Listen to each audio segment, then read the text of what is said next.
আর sir খাচ্ছে কম, এতে কি প্রোবায়োটিক্স বা এনজাইম এগুলো দেওয়া যাবে কিনা স্যার?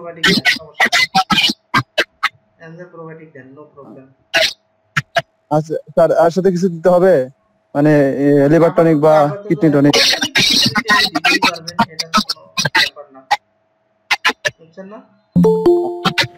আসসালামু আলাইকুম স্যার। ওয়ালাইকুম আসসালাম। আসসালামু আলাইকুম স্যার।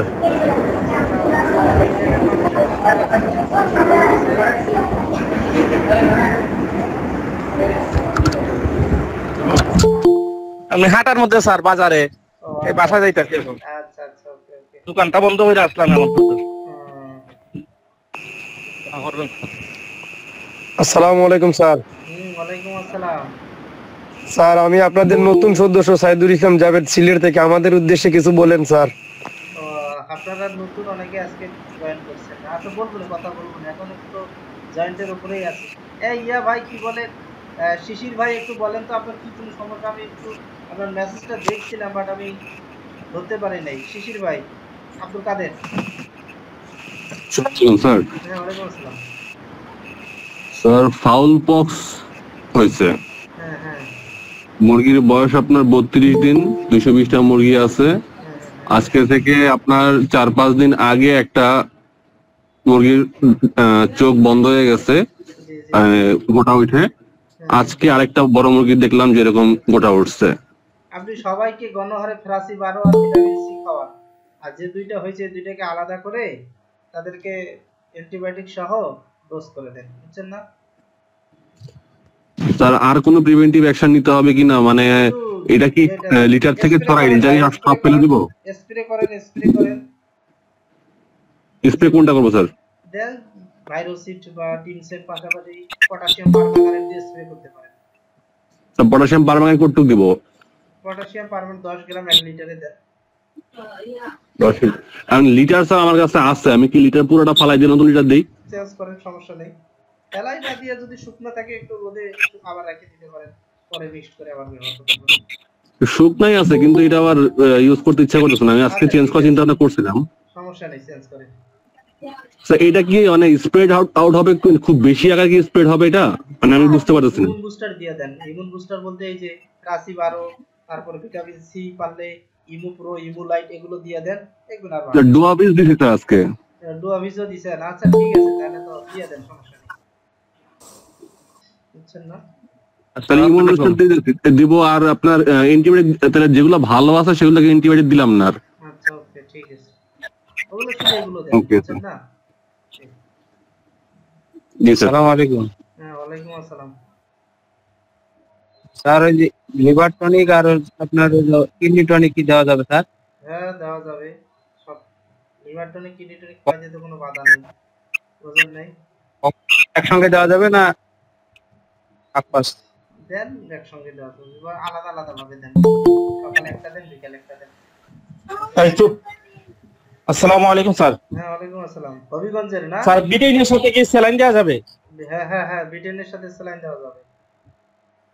এটা জানার ছিল স্যার। আচ্ছা, বিটেন কি অ্যান্টিবায়োটিক চালানোর সময় কি বিটেন বন্ধ রাখা লাগবে স্যার? অ্যান্টিবায়োটিক চালার সময় না, জি। ব্রিটেন অ্যান্টিবায়োটিক চালার সময় ব্রিটেন চলবে, সমস্যা নেই। আচ্ছা স্যার, ধন্যবাদ স্যার। আসসালামু আলাইকুম। ওয়ালাইকুম আসসালাম। আসসালামু আলাইকুম স্যার। হ্যাঁ হ্যাঁ, ওয়ালাইকুম আসসালাম। জি স্যার, ব্রাহ্মণবাড়িয়ার মানুষ তো নাই, আমি শুধু একলাই। হ্যাঁ, ব্রাহ্মণবাড়িয়া আছে তো? আর নাই কেউ? হাত তোলেন তো, ব্রাহ্মণবাড়িয়ার একটু রেসপন্স দেন তো, কারা কারা আছেন আমাদের ঐতিহাসিক আসসালামু আলাইকুম স্যার, কেমন আছেন? এই তো আছি আলহামদুলিল্লাহ। আমি ব্রাহ্মণবাড়িয়া আছি স্যার। আরে ব্রাহ্মণবাড়িয়ার আরো আছে।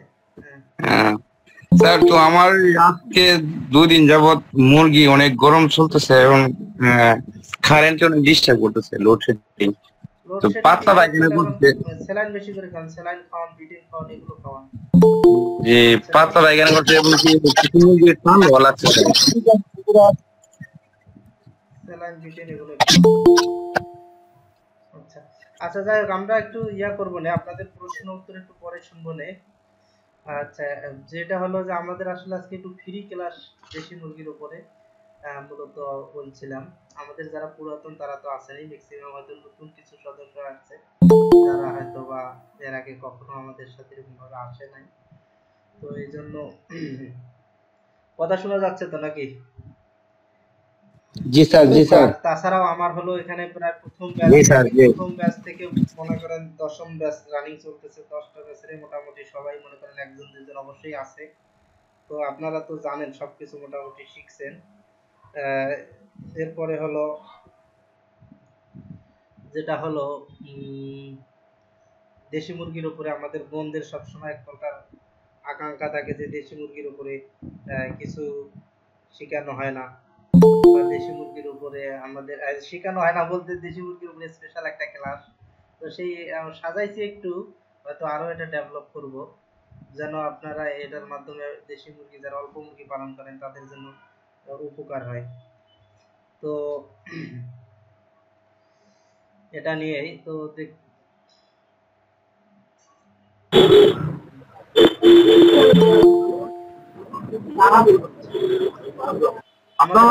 ওয়ালাইকুম আসসালাম। কি অবস্থা?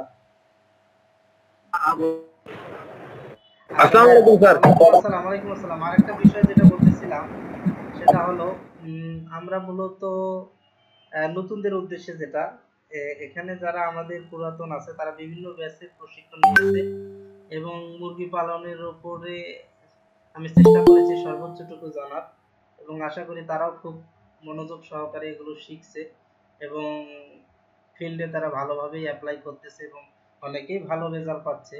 এবং ম্যাক্সিমাম হয়তো 2-1জনকার হতেই পারে যে বিভিন্ন রোগ বুঝতে জানতে ম্যানেজমেন্টের ত্রুটির কারণে হয়। তো মাশাআল্লাহ সবাই মাশাআল্লাহ আমিও স্যাটিসফাই, এবং যারা আমার এখানে প্রশিক্ষণার্থী আছে যারা শিখছে আশা করি তারাও খুশি, কারণ তাদের কথাবার্তায় আমি যা বুঝি। তো নতুনদের উদ্দেশ্যে আমার যেটা কথা যে আসলে মুরগি আপনারা যারা পালন করতে চান, আসলে আপনারা জানেন ম্যাক্সিমাম এক এক সময় এক একটা, বাংলাদেশের আবহাওয়া অনুযায়ী শীতকালে একরকম অবস্থা, গ্রীষ্মকালে একরকম অবস্থা, মানে লেগেই আছে। লাইফ ইজ স্ট্রাগল, মানে জীবন মানেই সংগ্রাম সেরকম। অর্থাৎ মুরগি পালন করতে যাবেন মানেই মনে হচ্ছে যে মুরগির সাথে সংগ্রাম করে আছেন, কারণ একটার পর একটা লেগেই থাকবে। তো এই লেগে থাকা থেকে মুরগিকে টিকে রাখার জন্য তার পিছনে অনেক পরিশ্রম করতে হয় এবং পাশাপাশি জানতে হয়। আপনারা যদি মনে করেন যে অনেকেই আছে যে পাশের বাড়ি করে বা আরেকজন করে, তার দেখে আমি একবারে কোমরে লুঙ্গি বাঁধাইয়া নামলাম, আপনার দ্বারা লস করার সম্ভাবনা বেশি আছে। তো আগে জানতে হবে, জানার পরে যখন দেখবেন নামবেন তখন ইনশাল্লাহ অন্ততপক্ষে আপনি মিনিমাইজ করতে পারবেন, মানে বিভিন্ন রোগ বিভিন্ন কিছু যত মিনিমাইজ করতে পারবেন প্রবলেমগুলো, তত ভালো হবে, আপনার খামার হলো টিকে থাকবে। বুঝতে পারছেন? তো এই জন্য আমি যে বলি জানার শেষ নাই আর মাইর খাওয়ার কোনো বয়স নাই। বুঝছেন? তো যাই হোক, আমি একটু শর্ট একটু ক্লাস নিব, আপনারা একটু মনোযোগ দিয়ে দেখিয়েন বা শুনিয়েন। আর যারা খুব ব্যস্ত, যে মনে করেন যে ব্যস্ত থাকতেই পারে, তো অনেকের ব্যস্ততা আছে না, আপনারা হয়তো বা ইচ্ছা করলেই আপনারা লিভ নিতে পারেন যারা খুব ব্যস্ত মানুষ। আর যারা মনে করেন যে একটু গল্প গুজব করি আপনারা থাকেন তাহলে। আর আমাদের বন্ধুদের থাকা দরকার, কারণ আপনাদের জন্যই মূলত স্লাইডটা বেশি সাজিয়েছি। আচ্ছা যাই হোক, আমরা একটু ইয়ে করি তাহলে। স্যার আপনার সাথে কথা বলতে বলতে 70 পিস বাচ্চা সেল দিয়ে দিলাম। আরে আপনি তো মিষ্টি খাবেন সবাই। স্যার এটাই চাইতেছি আর কি। আচ্ছা আচ্ছা আচ্ছা, মানে আপনি যে মার্কেট করে নিলেন, তুমি মানুষ যে চালাক তা বুঝে ফেললাম। স্যার কেমনে স্যার? হ্যাঁ মেসেজ দিয়েছে, আপনার সাথে মিটিং করতেছি, তা কি করবো কোন? Thank you. আপনি যে বাচ্চা বিক্রি করেন সবাই জেনে ফেললো। জি আচ্ছা ঠিক আছে স্যার, ধন্যবাদ। পার্সেন্টেজ দিবেন। Okay sir. ও আচ্ছা যাই হোক, আমাদের ইয়ে আছে নাকি, মুহিব খান ভাই আছে? মুজিব খান ভাই, কি ভাই বলেন? মুজিব খান ভাই আছে? যাই হোক, একটা বাকিটা মিউট করেন। আমাদের মুজিব খান ভাই এখন বিমান বাহিনীর ক্যাপ্টেন। তো ভাই আপনি আসছেন, আপনার কংগ্রাচুলেশন। ভাই আপনার সাউন্ড আসছে, হ্যাঁ মিউট করেন, আপনার সাউন্ড আসছে, আপনার কারণে কথা শোনা যাচ্ছে না, মানে আপনার মোবাইলের হয়তো বা হেডফোনে প্রবলেম। এত সাউন্ড আসতেছে যে আমার কথা আর শোনা যাচ্ছে না। তো যাই হোক, আমাদের মুজিব খান ভাই একজন বিমান বাহিনীর ক্যাপ্টেন মানুষ, উনি সম্মানিত মানুষ, এখানে আসছে, আপনাকে কনগ্রাচুলেশন। তো অন্যই ওনারও খামার আছে বা ওনার কাছেও টাইগার মুরগির বাচ্চা টাচ্চা আছে ভালো ফ্রেশ। তো আপনাকে শুভেচ্ছা, স্বাগতম। এবং যারা আপনার কাছে কন্টাক্ট করে বাচ্চা নিতে পারে, আমাদের দুই একজন আছে, দেলোয়ার ভাই নাকি যেন আরো কে নিছে, তো বাচ্চার কোয়ালিটি হলে ওনার কাছ থেকেও নিতে পারেন। আমাদের শামীম ভাই আছে। আমাদের গ্রুপে প্রত্যেক জেলারেই আমি দেখেছি যে কেউ না কেউ হলো বাচ্চা বিক্রি করে, কেউ মার্কেটিং করে, কেউ কেনে। তো আপনারা হলো নিজ নিজ এলাকায় নিলে অন্তত পক্ষে আমি সেই রকমই একটা প্ল্যাটফর্ম করাচ্ছি যেন অন্তত পক্ষে আমার যারা খামারি তারা যেন অন্তত পক্ষে প্রতারণা থেকে রক্ষা পায়। কারণ নিজেদের পরিচিতির ভিতরে নিলে সুবিধা বেশি, তাই না? নিজেরা তো নিজেদেরকে খারাপ দিবে না। তো যাই হোক, আমাদের মুজিব খান ভাইয়ের সাথে আপনারা যোগাযোগ করতে পারেন, সম্মানিত মানুষ উনি। তো ঠিক আছে, আমরা পরে কথা বলবো বাকিদের সাথে। ওকে, আচ্ছা আমি একটু স্ক্রিন শেয়ার করতেছি, আপনারা মিউট করেন। এটা কে ভাই? আপনি হোসেন ভাই, 10 মাইল হোসেন নাকি লিখছেন? আচ্ছা মিউট করেন আপনারা। আচ্ছা ওকে, আমি স্ক্রিন শেয়ার করছি। একজন বলেন তো স্ক্রিন দেখা যাচ্ছে? জি স্যার, দেখা যাচ্ছে। মিউট করেন। বিসমিল্লাহির রহমানির রহিম। আমাদের আজকে মুরগি পালন প্রশিক্ষণের ফ্রি ক্লাসে আপনাদের স্বাগতম। সেই সঙ্গে আমার পুরাতনদেরকেও অভিনন্দন এবং স্বাগতম। আপনারা আরো ভালো কিছু করেন, আর নতুনদেরকেই এই সেক্টরে ভালো কিছু করার জন্য অগ্রিম শুভেচ্ছা। তো আমরা মূলত আজকে আলোচনা করব, আমার হলো ম্যাক্সিমাম খামারি বন্ধুদের একটা আকাঙ্ক্ষা ছিল যে স্যার দেশি মুরগির উপরে স্পেশাল একটা ক্লাস নিয়েন। তো আমি সেটাই সাজাচ্ছি। হয়তোবা আজকে হয়তোবা কিছু জ্ঞান আমি দেওয়ার চেষ্টা করব, পরবর্তীতে হয়তোবা এটার উপরে আরো ডিটেইলস ক্লাস নিব আমি আপনাদের, তখন হয়তোবা আপনারা এই বিষয়টা আরো জানতে পারবেন ভালো করে। আচ্ছা ওকে, তো ওকে মিউট করেন, কে যেন মিউট করেন নাই। আচ্ছা যেটা বলতেছিলাম যে প্রথমে আসি যে আমাদের দেশি মুরগি। আচ্ছা এখানে একটা ছবি দিয়েছিলাম যে আপনারা অনেকেই পারিবারিকভাবে এভাবে মুরগির বাচ্চা ফোটান। তো এইভাবে আজকে ক্লাসটাকে রেকর্ড হচ্ছে স্যার। হ্যাঁ স্ক্রিন রেকর্ড করেন স্যার। স্ক্রিন শেয়ার করেছি তো রে ভাই, যে দেখতে পাচ্ছে না হয়তোবা আপনার নেটের সমস্যার কারণে দেখতে পাচ্ছেন না। বাকিরা তো না স্যার বলছি স্যার রেকর্ডিং করেন স্যার, ভিডিওটা রেকর্ডিং করেন সেটা। ঠিক আছে, থ্যাংক ইউ। আচ্ছা আপনারা ক্লাসের সময় একটু কম ডিস্টার্ব দিয়েন, তাহলে সুবিধা হবে। জসিমউদ্দিন ভাই আপনি মিউট করেন নাই, মিউট করেন। ওকে আচ্ছা আমার একটু মনে হয় ইয়া হয়ে গেছে, গুগল মিটে লোকজন কম নিচ্ছে। আচ্ছা তো যেটা বলতেছিলাম যে এই দেশি মুরগির ক্ষেত্রে এখানে যেটা দিয়েছিলাম যে আপনারা এখন তো অনেক সিস্টেম, মুরগি দিয়ে হেসিং করেন, আবার হলো ইনকিউবেটরে করেন, আবার বড় ইনকিউবেটর, ছোট ইনকিউবেটর, ককশিটের ইনকিউবেটর। তো এই সকল ক্ষেত্রে আমি এখানে একটা ধারণা দিই, আপনাদের মুরগি হ্যাসিং মূলত 21 দিনে হয়, এটা মাথায় রাখবেন। কয় দিনে হয়? মানে বাচ্চা ফুটে 21 দিনে। আপনারা যেভাবেই করেন না কেন, যেদিন থেকে আপনি বাচ্চাকে ডিম বসাই দিবেন সেদিন থেকে 21 দিনে বাচ্চা ফুটবে। তবে যদি আপনি ককশিটের ইনকিউবেটর বা এই জাতীয়তে দেন তাহলে আপনার 18 দিন পর্যন্ত এগুলোকে ঘোরাইতে হয়। না ঘোরাইলে প্রবলেমটা কি আমি বলি, এই যে মুরগির যে ডিম আছে না, এই ডিমগুলোতে ছোট ছোট ফোঁটা থাকে, মানে ছোট ছোট ছিদ্র থাকে। এই ছিদ্রগুলো দিয়ে অক্সিজেন পাস করে। তো যদি ঘোরাঘুরি না করেন তাহলে সমভাবে অক্সিজেন ঢোকে না, তখন বাচ্চা ভিতরে মারা যাওয়ার সম্ভাবনা থাকে। এই জন্য বলা হয় যে 3-4 ঘন্টা পর পর ঘোরাই দিতে হয়। কিন্তু মুরগি দিয়ে করলে মুরগি সেটাকে ঘোরায়, তার ইয়া দিয়ে কন্ট্রোল করে, এই জন্য মুরগির ক্ষেত্রে দরকার হয় না। আচ্ছা আরেকটা ধারণা হলো, আপনাদের বলেছেন যে গরমের সময় মুরগিকে বসাবো কিনা, অনেক প্রশ্ন আপনার গ্রুপগুলোতে দেখবেন। আচ্ছা গরমের সময় মুরগিকে কেন গরমের সময় কি বাচ্চা ফুটবে না? অবশ্যই ফুটবে, বাট গরমের সময় মুরগি যখন এখানে থাকবে, যখন বেশি থাকবে যখন, তখন দেখবেন যে মূলত হলো মানে একসঙ্গে গরম দিলে স্বাভাবিকের তাপমাত্রা তুলনায় যখন বেশি তাপমাত্রা হয়ে যায় তখন মুরগির ক্ষেত্রে একটু গরম লাগে, স্ট্রেস পরে, পানি শূন্যতা হয়। এই সময় অনেক সময় মুরগি পানি শূন্যতার কারণে মারা যেতে পারে। এই জন্য এই সময় মুরগিকে গরমের সময় কম ডিম দিবেন, বেশি ডিম দিবেন না, স্বাভাবিকভাবে 8টা 10টা ডিম দিবেন।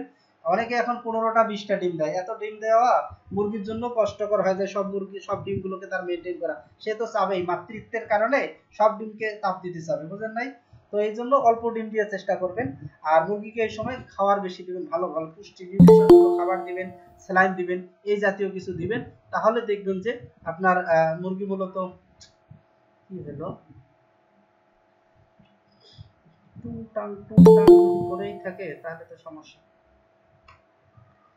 আচ্ছা যাই হোক, তো যেটা বলতেছিলাম যে এই জিনিসগুলো আপনারা মাথায় রাখবেন।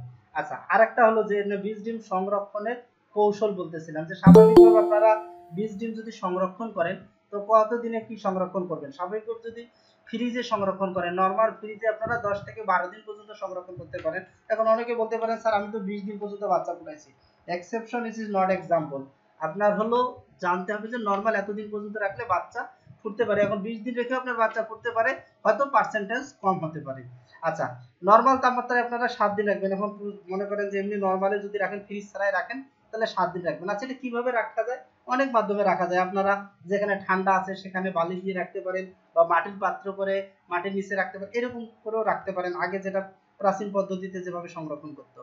আচ্ছা, ডিম আপনারা কিভাবে মূলত কোন ডিমগুলো বাছাই করবেন? ডিমগুলো বাছাই করবেন সম আকৃতির যে ডিমগুলো আছে এবং ডিমগুলোর এভারেজ ওজন ভালো, সেগুলো আপনারা বীজ ডিম হিসেবে সংরক্ষণ করবেন। খুব ছোট এবং খুব বড় ডিমটা না নেওয়াই ভালো।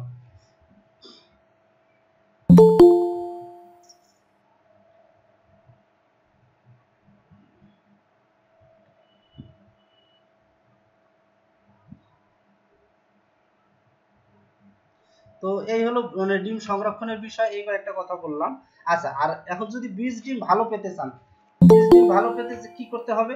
আপনারা যদি ভালো বীজ ডিম পেতে চান, তাহলে আপনার এখানে দুইটা ট্রিটমেন্ট নিতে হবে। একটা হলো মুরগিকে অবশ্যই লেয়ার লেয়ার ফিড খাওয়াইতে হবে যেন সব নিউট্রিশন থাকে। আর একটা হলো ভিটামিন সাপ্লাই দিতে পারেন। ভিটামিন সাপ্লাই কি দিবেন আপনারা? ভিটামিন সাপ্লাই দিতে পারেন আপনারা ইসেল দিতে পারেন। ইসেল শুধু মুরগিকে দিলে হবে না, মোরগকে দিতে হবে। মোরগ থেকে যদি সার্ভিস ভালো না পায়, তাহলে আপনার ডিম ভালো আসবে না। এই জন্য মুরগির তুলনায় মোরগকে বেশি খাওয়াইতে হবে ইসেল। আর পাশাপাশি হলো ভিটামিন AD3 দিতে পারেন। AD3 যদি খাওয়ান, সে সকল ক্ষেত্রেও দেখবেন যে মোটামুটি আপনারা ভালো রেজাল্ট পাবেন। তো এই সকল ক্ষেত্রে আপনারা বীজ ডিম যখন আপনারা সংগ্রহ করবেন, তখন এই বিষয়টা মাথায় রাখবেন। আচ্ছা, এরপরে যে বীজ ডিম বেশি হবে তার উপায় কি? বীজ ডিম বেশি হবে এই কথাটাই বলে ফেলছি অলরেডি, যদিও এখানে স্লাইডে সাজানো ছিল যে এই যে আপনার সুন্দর ডিম পাবেন কখন? লেয়ার লেয়ার ফিড মিনিমাম 100 গ্রাম করে সাপ্লাই দিতে হবে। ভিটামিন ই সেল দিতে হবে, ভিটামিন AD3E দিতে হবে। এবং এটা দিয়েও যদি কন্ট্রোল না হয়, তাহলে আরেকটা হলো ছোলা ভিজিয়ে রাখলে যখন গাছ বের হবে, ছোলা মানে আমরা যে বুট খাই, এই বুট যদি ভিজিয়ে রাখেন, আর যদি এখানে যখন গাছ বাইর হবে তখন আপনারা খাওয়াইতে পারেন। কেন গাছ বাইর হবে? আপনারা স্বাভাবিকভাবে দেখবেন যদি ছোলা ভিজিয়ে রাখেন, তখন দেখবেন যে একটু গাছ আসবে। এই গাছ আসার কারণটা হলো কি? আচ্ছা, যেটা বলতেছিলাম যে ছোলা যদি ভিজিয়ে রাখেন, তাহলে গাছ আসলে এই গাছ যুক্ত খাবারটা খাইলে তারা মুরগির ক্ষেত্রে বীজ ডিম পাবেন। আপনারা যারা দেশি মুরগি পালন করেন, অবশ্যই আপনাদের এই জিনিসগুলো মাথায় রাখতে হবে। অনেকেই বলেন যে স্যার আমি ডিম দিছি 15টা, আমার বাচ্চা ফুটছে আমার 8টা, তো আমি কি করব, কিভাবে করতে পারি? তো এইগুলো খাওয়াবেন আপনারা। অবশ্যই লেয়ার ফিড খাওয়াবেন, ইসেল খাওয়াবেন, AD3 খাওয়াবেন, আর এই কাজটা করবেন, তাহলে আপনারা ভালো বীজ ডিম পাবেন। আচ্ছা, আর একটা হলো কুসি মুরগির যত্ন।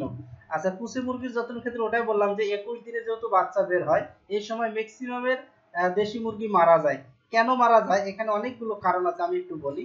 আপনারা এখন এই যে সকল মুরগিকে কুচে বসান, এই অবস্থায় আমাদের বন্ধুরা ভালো বলতে পারবেন যে আপনি মুরগিকে কুচে বসাচ্ছেন, তার আগে কিন্তু মুরগির কোনো চিকিৎসা নেন না, মুরগির কোনো ট্রিটমেন্ট আপনারা নেন না।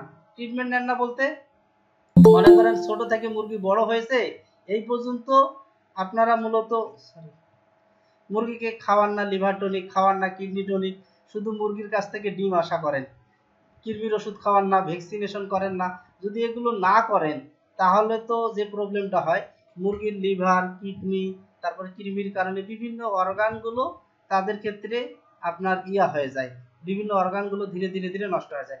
যখন আপনারা মুরগিকে কুচে বসাবেন, তখন দেখবেন যে আপনাদের মুরগির ক্ষেত্রে একটা তো সে ধ্যানে বসে খাওয়া দাওয়া কম করে, পানি গ্রহণ কম করে, সে সব সময় মনে করেন সারা দিনে 24 ঘন্টার ভিতরে 1 ঘন্টা বাইরে যায় খাওয়ার জন্য, বাকি সময় ডিমে বসে থাকে, একটা ধ্যান না। তো এই ধ্যানে থাকার কারণে তার হলো ইমিউন সিস্টেম, রোগ প্রতিরোধ ক্ষমতাটা তখন কমে যায়, তখন বিভিন্ন রোগ ব্যাকটেরিয়া ভাইরাসগুলো মাথা চারা দেয়, তখন সে আর সহজে টলারেট করতে পারে না, বা তার যে বিভিন্ন অর্গানগুলো আগে থেকে নষ্ট হয়েছে এগুলো তখন টলারেট করতে পারে না, মানে সহ্য করতে পারে না, তখন আস্তে করে ডিমের উপর মারা যায়। বুঝতে পারছেন? তো এই সকল ক্ষেত্রের জন্য আপনার মুরগি কুসেতে যেন মারা না যায় এই জন্য আপনাদের আগে থেকেই তাদেরকে কৃমিনাশক খাওয়াইতে হবে, তাদেরকে লিভার টনিক খাওয়াইতে হবে, তাদেরকে কিডনি টনিক খাওয়াইতে হবে, এনজাইম খাওয়াইতে হবে, প্রোবায়োটিক খাওয়াইতে, এগুলো যদি পর্যায়ক্রমে খাওয়ান তখন দেখবেন মুরগির চাঙ্গা, মুরগির বাচ্চাও ভালো পাবেন, আপনার মনও ফ্রেশ থাকবে। না হলে এই শুধু মাঝে মাঝে বুক আসি ধর পড়াবে, এই মুরগি কুচে বসাবো কি বসাবো না, এই মারা যাবে মনে হয়, এই কি হবে, বুঝছেন না? তো এই সকল ক্ষেত্রে অবশ্যই আপনারা যারা দেশি মুরগি পালন করেন, যারা অল্প করে মুরগি পালন করেন, তাদেরকে এই বিষয়গুলো অবশ্যই মাথায় রাখতে হবে।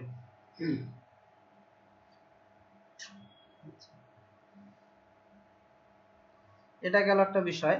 আচ্ছা, এরপরে হলো, আচ্ছা মনে করেন আপনি কুচি অবস্থায় কোনো কারণে সব বাচ্চা বাইর হয় নাই বা এখনো 5-7 দিন আছে, আপনার মুরগি মারা গেছে, আপনি কি করবেন বলেন? তো আপনাদের যদি এই প্রবলেম হয় বা এরকম যদি সিচুয়েশনে হয় অনেকের হয়ে যায়, তো এই সকল ক্ষেত্রে আপনারা কি করবেন? আপনারা যেভাবে ইনকিউবেটরে বাচ্চা ফোটার কক্সিডে সেরকম এটা তো তাপ দিয়ে রাখবেন, একটা লাইট দিয়ে রাখবেন, একটু ইয়াতে পানি দিয়ে রাখবেন, এই যে এরকম করবেন, অর্থাৎ বলা হচ্ছে যে এটা লাইট দিয়ে রাখবেন, পানি দিয়ে এরকম পানি দিয়ে রাখবেন এবং ডিমগুলো রাখবেন একটা হয়তো বা আবদ্ধ কোথাও কিছু রাখলে ভালো হয়, একটু অক্সিজেন পাস করতে পারে এরকম, তাহলেই দেখবেন যে মূলত তাপমাত্রা রাখতে হয় 0 থেকে 18 দিন 99 ডিগ্রি ফারেনহাইট, আর 19 থেকে 21 দিনে 98.66 ডিগ্রি ফারেনহাইট। যদি এভাবে আপনারা যখন রাখবেন দেখবেন যে সব ডিম নষ্ট না হলেও কিছু বাচ্চা আপনার বাইর হবে। বুঝতে পারছেন? যদিও এখানে ভালোভাবে হিউমিডিটি মেইনটেইন হয় না, বাট নষ্ট হবে না ইনশাআল্লাহ, আশা রাখি যে আপনার বাচ্চাগুলো বাইর হবে। বুঝতে পারছেন? তো এইভাবে আপনার কোনো কারণে যদি আপনাদের দেশি মুরগি বা এই জাতীয় মারা যায় তখন আপনারা এইভাবে এই ট্রিটমেন্টটা চালাবেন, ইনশাআল্লাহ আমি বিশ্বাস করি যে আপনাদের বাচ্চা মারা যাবে না। এই যে এই ছবিটা কালেকশন করতে আমার কত সময় লাগছে জানেন? আপনারা তো খালি বলেন যে স্যার একটা এটা শিখিয়ে ওইটা এটা জানতে চাই ওটা জানতে চাই, বাট এটা ম্যানেজমেন্ট করা অনেক কঠিন, মানে কালেকশন করা। আচ্ছা যাই হোক, আচ্ছা এখানে আরেকটা বলছিলাম যে বীজ ডিম চিহ্নিতকরণ, অনেকেই আপনারা ডিম বসান বা যেমন আমাদের দেখবেন যে আপনাদের অনলাইনে বিশেষজ্ঞের শেষ নাই, ডিমের ইয়া দেখেই মনে করেন যে কি বলে ডিম এখনো বসাইয়ে নাই, তাতে বলে যে এটা বীজ ডিম হবে কি এটা হবে না, এটা ভাই অসম্ভব ভাই, এটা ডিম না ভাঙলে সঠিকভাবে নির্ণয় করা যায় না কোনটা বীজ ডিম আর কোনটা বীজ ডিম না। বুঝতে পারছেন না? বা কোনটাতে বাচ্চা ফুটবে কোনটা ফুটবে না। যদি এরকমই হয়তো, যদি বাইরে থেকে দেখা যাইতো যারা লাখ লাখ বাচ্চা ফুটায় তারা যায় দেখেন কত ডিম নষ্ট করে, বুঝছেন না? তাহলে তারা আগেই ডিম বাছাই করে আলাদা করে ফেলতো। তো এই জন্য এটা সম্ভব না, এটা সম্ভব ডিম বসার 5-7 দিন পরে। 5-7 দিন পরে কিভাবে? আপনার এই যেরকম লাইটের নিচে, আপনাদের যারা অল্প মুরগি পালন করেন আপনারা মোবাইলের লাইটের নিচে যদি এভাবে দেখেন দেখবেন যে রক্তের শীত দেখা যাবে, মানে রক্তের শিরা বাইর হবে বা শাখা প্রশাখার মতো বাইর হবে, তাহলে বুঝবেন যে এটা তো বীজ ডিম। এই যে দেখো রক্তের শিরা যেমন বাইর হচ্ছে এরকম বীজ ডিম এটা। বুঝতে পারছেন না? আর যদি কিছু না থাকে ফ্রেশ থাকে তাহলে বুঝবেন যে আপনার এই ডিমটা বীজ ডিম না। বুঝতে পারছেন? তো এই হলো ডিমের ক্ষেত্রে এই বিষয়টা আপনাদের মাথায় রাখতে হবে যে বীজ ডিম কোনটা আর কোনটা না। আমি আজকে চেষ্টা করেছি সব বেসিক জিনিসগুলো আপনাদের এখানে তুলে ধরার। আচ্ছা একটু দাঁড়ান।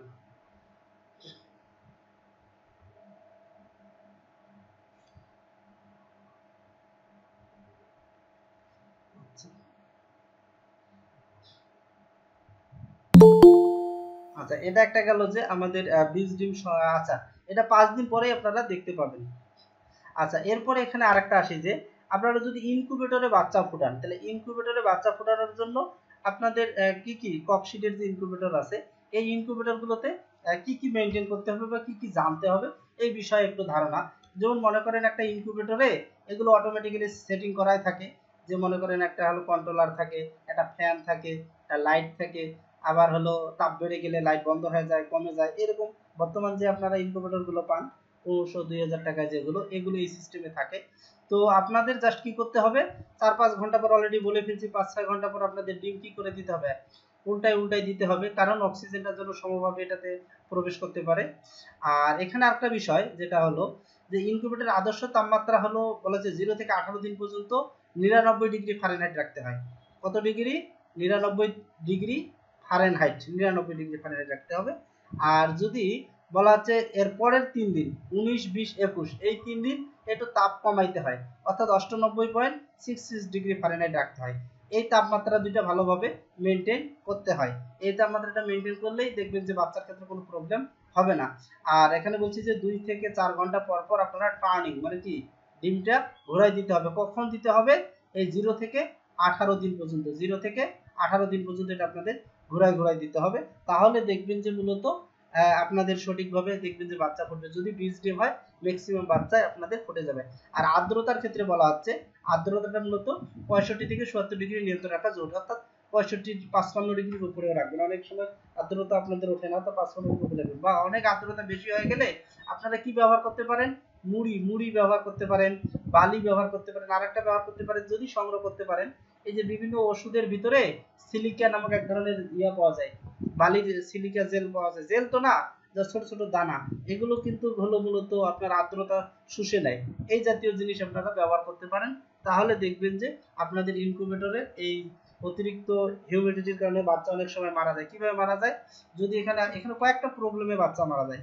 যদি অক্সিজেন ঢুকতে না পারে বা যদি এরকম হিউমিডিটি মেনটেন না হয়, তখন হয় কি এই ইয়াগুলো আপনার যদি শুষ্ক হয়ে যায়, তখন এই যে ডিমের খোসাগুলো একবারে বডির সাথে লেগে যায়, অক্সিজেন পাস করতে পারে না, তখন হিউমিডিটির কারণে বাচ্চাগুলো ডিমের ভিতরে মারা যায়, শুধুমাত্র হিউমিডিটির কারণে। মানে হিউমিডিটি মানে কিন্তু আর্দ্রতা। অনেকেই আবার আচ্ছা নতুন আছেন, আপনাদের এই ডায়লগটাও দিয়ে দেই। আমি তো হয়তো অনেক টার্ম যেটা বলতে পারি যেটা হয়তো আপনাদের সাথে নাও বুঝতে পারেন। যেমন এক মুরব্বীকে বলছিলাম, আর উদাহরণ যারা শুনছেন তারা একটু কানে তুলা দিয়ে থাকিয়েন। তো যেটা বলছিলেন, আমাদের এক মুরব্বী ছিল, ওনাকে বলছিলাম পিএইচ দেন, তা উনি বলছে যে পিএইচ কে উনি পিয়াস মনে করছে। তা লাস্টে আমাকে বলছে স্যার পিয়াস আমি কি মুরগিকে যে খাওয়াইতে বললেন তো এটা কি কুচি কুচি করে কেটে খাওয়াবো না বড় বড় করে কেটে খাওয়াবো? তো আপনারাও যদি এরকম না বোঝেন তাহলে যে পিএইচ থেকে পিয়াজে চলে যাবেন, এটা আমাকে পরে জিজ্ঞেস করে নেবেন। ওকে, ধন্যবাদ। আচ্ছা, তো এই হলো মূলত আর্দ্রতার বিষয়ে কথা, এটা ভালোভাবে এটা মেনটেন করতে হবে। আচ্ছা, এরপর চলে আসি যে ব্রুডিং। আচ্ছা, বাচ্চা ব্রুডিং মানে কি? কৃত্রিম ভাবে যে তাপ দেওয়া হয়, এই কৃত্রিম ভাবে তাপ দেওয়াটাকেই বলা হচ্ছে যে ব্রুডিং। তো এই ব্রুডিংটা কিভাবে আপনারা করবেন? এটা মূলত বিশেষ করে শীতকালে লাইট দিয়ে রাখতে হবে। আচ্ছা, ব্রুডিং এর গুরুত্বটা একটু বলি। ব্রুডিং আপনারা কেন করবেন? ব্রুডিং আপনাদের করতে হবে এই জন্য, আপনারা কেউ যেন মিউট করেন না, মিউট করেন। স্বাভাবিকভাবে আমি বলি, মনে করেন যখন আপনার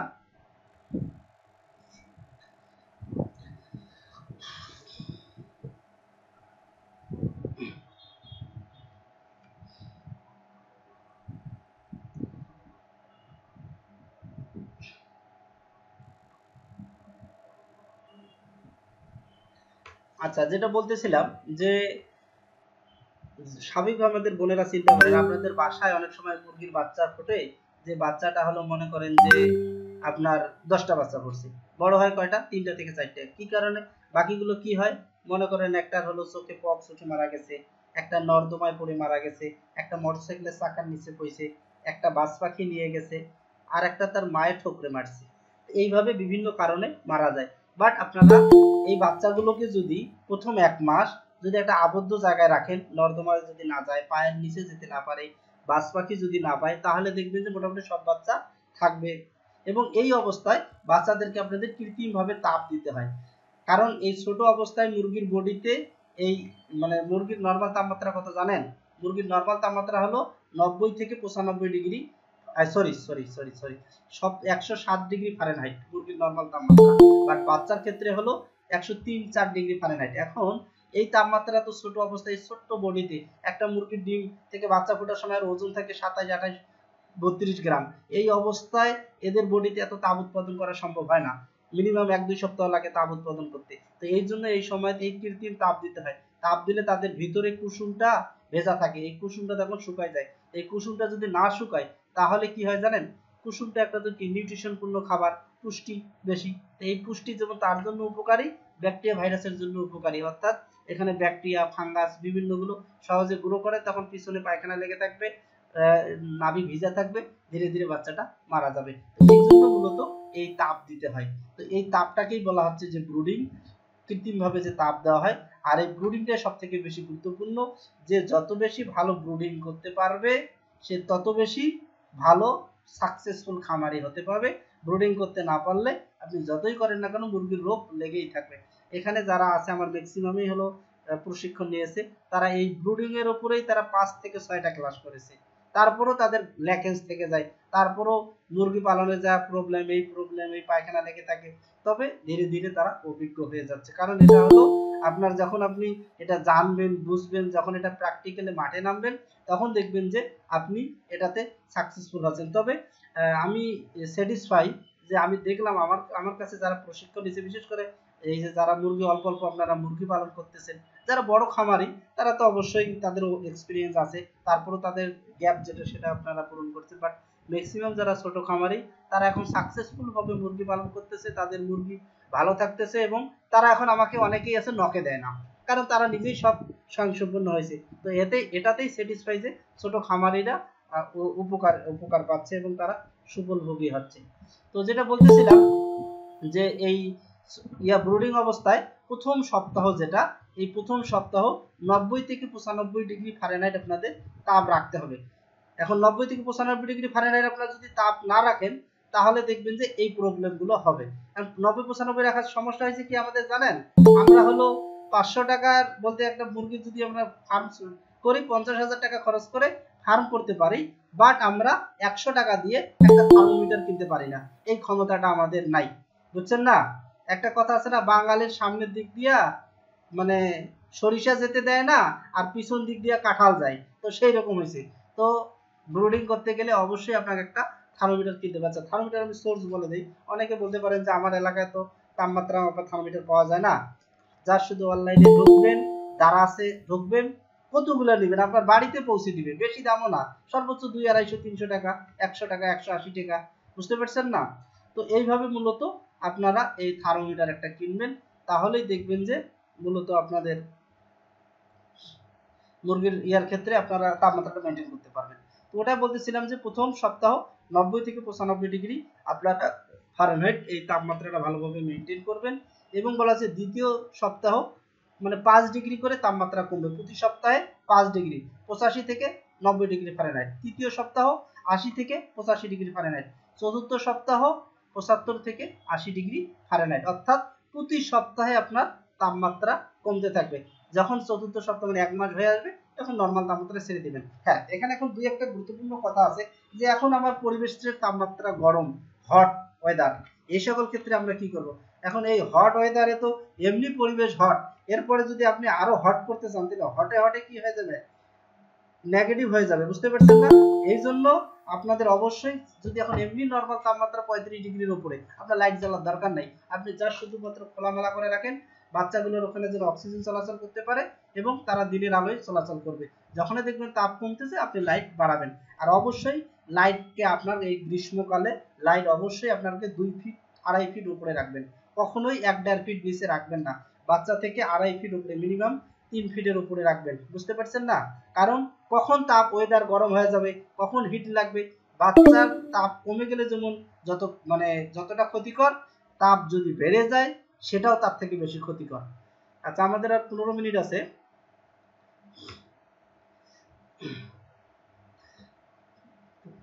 তারপরে আমি যতটুকু পারি একটু দেই, 15 মিনিট পরে আমাদের লিঙ্ক চলে যাবে, তখন হবে আবার নতুন লিঙ্ক দিতে হবে। তো যেটা বলতেছিলাম যে এইভাবে মূলত আপনাদের তাপমাত্রাটা অবশ্যই মেনটেন করতে হবে। প্রয়োজনে ব্রুডিং এর ক্ষেত্রে আপনার সবথেকে বেশি লাইট বড় ফ্যাক্টর না, ফ্যাক্টর হলো তাপমাত্রা। আপনি তাপমাত্রা মেনটেন করতে হবে। লাইট যদি আপনার তাপ এমনি যদি আপনার 41 ডিগ্রি থাকে, আপনার লাইট দিয়ে কি করবেন? লাইটকে আপনি তা করে সুকেশের ভিতরে ঢুকাই রাখবেন, বুঝতে পারছেন না? হ্যাঁ, একটা কাজ করতে পারেন যে সাদা লাইট উপরে দিয়ে রাখতে পারেন, যেন বাচ্চাগুলো দেখতে পারে এবং খেতে পারে। আচ্ছা, এখানে আরেকটা বলি, আপনাদের আরেকটা ধারণা ভুল, সেটা হলো যে মনে একটা ধারণা আছে যে আপনাদের 24 ঘন্টা পর মানে বাচ্চাকে খাদ্য দিতে হবে। না রে ভাই, এটা আপনারা ভুল জানেন। আপনার বাচ্চা ডিম থেকে বাচ্চা ফুটে, এই যে ডিম থেকে মনে করেন বাচ্চা ফুটতেছে, এ বাচ্চা কি ডিম থেকে বেরাইলো আর সাথে সাথে একেবারে বড় হয়ে গেল, সাথে সাথে আপনি বাহির করলেন? না, এই ডিম থেকে বাচ্চার মুখ বাইর হয়, বাচ্চা বাইর হয়ে বাচ্চা পুরো গা শুকাইতে শুকাইতে আপনার অলরেডি 24 ঘন্টা পার হয়ে যায়, বুঝতে পারছেন?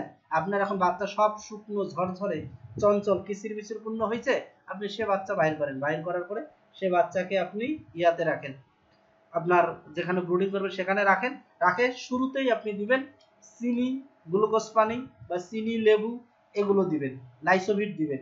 এর 2 ঘন্টা পরে আপনারা খাবার বা ফিড দিবেন। ফিড কিভাবে দিতে পারেন, আচ্ছা এগুলো নিয়ে আলোচনা আছে।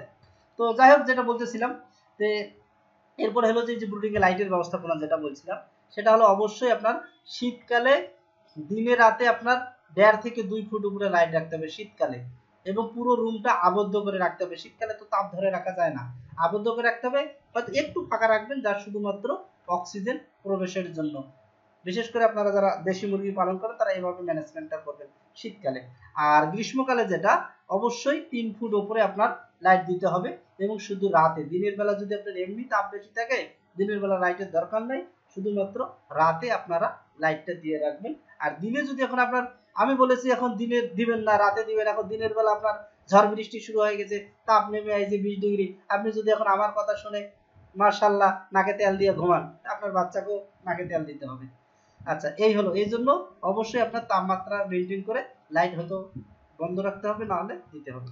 আচ্ছা এরপরে আরেকটা হলো যে এখানে বলছি যে বাচ্চার মা সহ ব্রুডিং। হ্যাঁ, আপনার গ্রীষ্মকালে রাতে লাইটের প্রয়োজন নেই, বর্তমান গ্রীষ্মকালে, বুঝতে পারছেন না? যদি তার মায়ের সাথে থাকে, এখন এমনি তাপ গরম, তার মায়ের সাথে থাকলে নো প্রবলেম, এমনি রেখে দিতে পারেন, বুঝতে পারছেন? এমনি দেখার জন্য হয়তো একটা লাইট দিয়ে রাখতে পারেন, রাতের জন্য খাওয়া দাওয়া করতে পারে এই।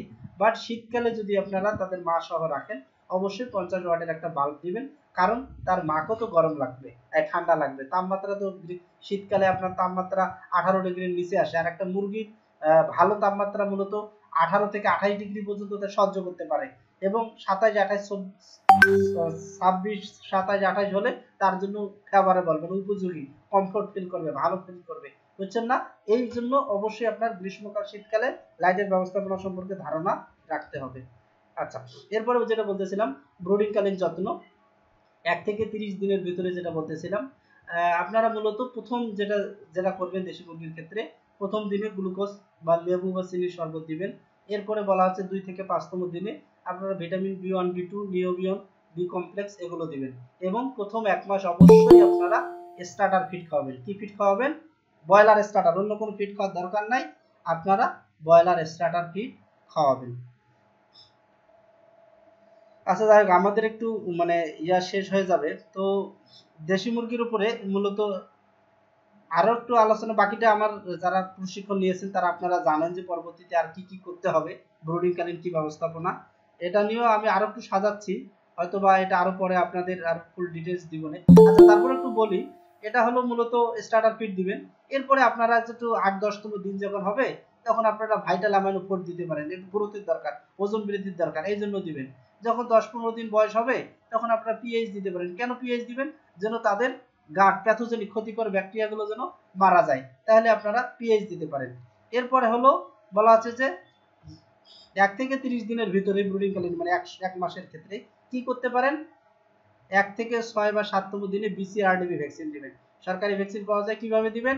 6 মিলি ভ্যাকসিন গুলিয়ে 1 লিটার পানি 6 মিলি পানিতে গুলিয়ে 1 ফোঁটা করে চোখে চোখে দিবেন। আপনার যদি মুরগি কম হয়, বাচ্চা বেশি হয়, তাহলে 2 চোখে 2 ফোঁটা করে দিবেন।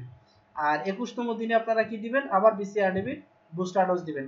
এখন অনেকেই গাম্বুরো ভ্যাকসিন করেন না, বলেন যে দেশি মুরগির গাম্বুরো হয় না। গাম্বুরো তো হলো দেশি মুরগির শ্বশুর হয়, এই জন্য গাম্বুরো হয় না আপনারা বলেন, কিন্তু আমি বলি হয়। এখন দাম বেশি দেখি দেন না, এই জন্য গাম্বুরো মূলত 2 মাস পর্যন্তই হয়, এরপরে আর হয় না। এই জন্য এই সময় যদি হয় তো চিকিৎসা দিয়ে, না দিলে সমস্যা নেই। তো এই ভ্যাকসিন কিভাবে দিবেন? এই যে বলছিলাম বিসিআরডিবি এরকম ভ্যাকসিন পাওয়া যাবে, 6 মিলি পানিতে গুলাবেন, চোখে 1 ফোঁটা করে দিবেন। এছাড়াও কোম্পানির ভ্যাকসিন পাওয়া যায়, রানিভ্যাক্স ইনিশিয়াল নামে পাওয়া যায়, রানিভ্যাক্স বুস্টার যদি কিনে দেন তাই এরকম পাওয়া যাবে। 300 ডোজ, মূলত 9 মিলি পানিতে গুলাতে হবে, 1 ফোঁটা করে দিতে হবে। আর যদি পানিতে খাওয়ান তাহলে 4 থেকে 5 লিটার পানিতে মিশে খাওয়াইতে হবে। যদি গাম্বুরো দিতে চান, গাম্বুরো ম্যাট নামে পাওয়া যায়, 300 ডোজ পাওয়া যায়, এটাও সেম। বলা হয়েছে 9, 10, 11তম এরকম দিনে দিতে পারেন। প্রথম ডোজ 7 দিন পরে দিবেন বুস্টার ডোজ। কিভাবে? চোখে দিলে 300 ডোজেরটা কি করবেন? 9 মিলি পানিতে মিশে 1 ফোঁটা করে দিবেন। আর পানিতে যদি খাওয়ান 300 ডোজ কি করবেন? 3 থেকে 6 লিটার 3 থেকে 4 লিটার পানিতে মিশে খাওয়াবেন। বুঝতে পারছেন গাম্বুর ভ্যাকসিন? আচ্ছা ধন্যবাদ। এই হলো আমাদের মূলত দেশি মুরগির উপর একটা শর্টকাট। আর কিছু যেটা ছিল ওটা আমি হয়তো নেক্সট শুক্রবারে আপনাদের আরো একটু সাজাবো, সাজার পরে ফুলটা নিয়ে নিব দেশি মুরগির উপরে একবারেই কমপ্লিট প্যাকেজ। বুঝতে পারছেন?